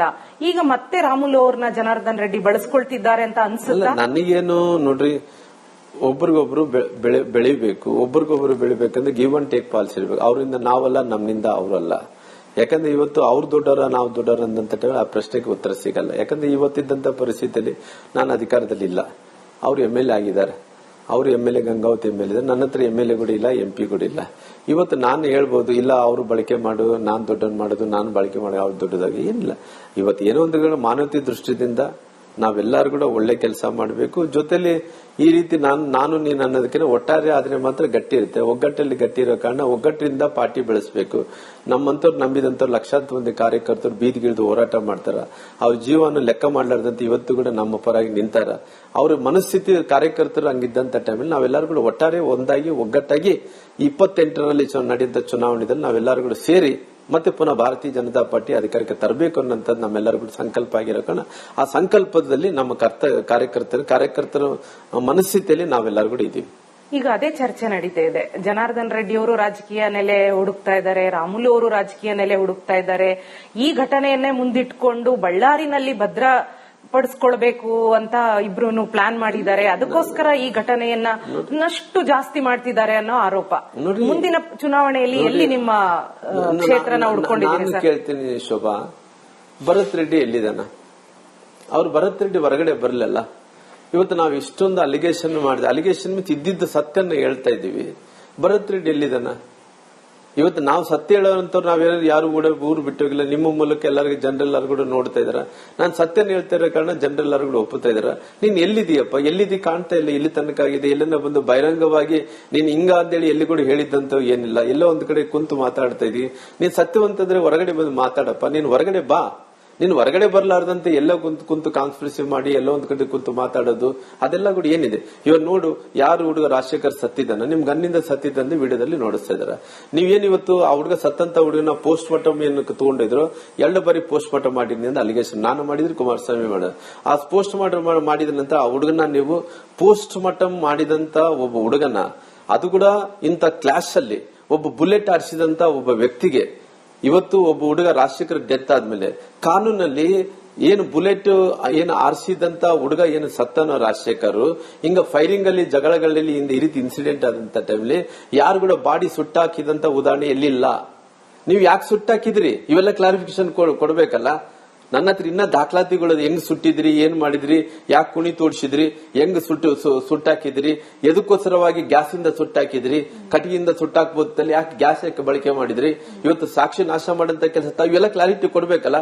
ಸಾಕ್ಷಿ ನಾಶ ಮಾಡಬೇಕು, ನಾಳೆ ಯಾವುದೇ ರೀತಿಯಲ್ಲಿ ಸಿಬಿಐಗೆ ಏನಾದ್ರೆಗಿನ ನಾಳೆ ಬಂದು ಸಿಬಿಐ ನಮ್ಮನ್ನ ಹೊತ್ಕೊಂಡು ಹೋಗ್ತಾರ ಅಂತ ಕಾರಣದಿಂದ ಅವ್ರನ್ನ ಸುಟ್ಟಾಕಂತ ಕೆಲಸ ಮಾಡಿದ್ರಿ. ಇವೆಲ್ಲ ಕ್ಲಾರಿಫಿಕೇಶನ್ ಕೊಡ್ಬೇಕಾ? ಎಲ್ಲಿದೀಯಪ್ಪ ನೀನು? ಬಾ ಹೊರಗಡೆ ಬಾ.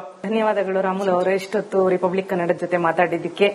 ಇದಿಷ್ಟು ಮಾಜಿ ಸಚಿವರಾದ ರಾಮುಲು ಅವರ ಮಾತುಗಳು. ಬಳ್ಳಾರಿ ಘಟನೆ ಬಗ್ಗೆ ಅತ್ಯಂತ ಸ್ಪಷ್ಟ ಚಿತ್ರಣವನ್ನ ಕೊಡುವಂತ ಪ್ರಯತ್ನ ಮಾಡಿದ್ದಾರೆ. ಮತ್ತೆ ನಾರಾ ಭರತ್ ರೆಡ್ಡಿ ಅವರ ವಿರುದ್ಧ ಸಾಲು ಸಾಲು ಆರೋಪಗಳನ್ನ ಮಾಡಿದ್ದಾರೆ. ಇದನ್ನ ಇಲ್ಲಿಗೆ ಬಿಡೋದಿಲ್ಲ, ಇನ್ನಷ್ಟು ಹೋರಾಟದ ಮಟ್ಟಕ್ಕೆ ತಗೊಂಡು ಹೋಗ್ತೀವಿ ಅನ್ನೋ ಶಪಥವನ್ನ ಮಾಡಿದ್ದಾರೆ. ಇದು ಇವತ್ತಿನ ವಿಶೇಷ. ನೋಡ್ತಾ ಇರಿ ರಿಪಬ್ಲಿಕ್ ಕನ್ನಡ, ಇದು ನಿಮ್ಮ ಧ್ವನಿ.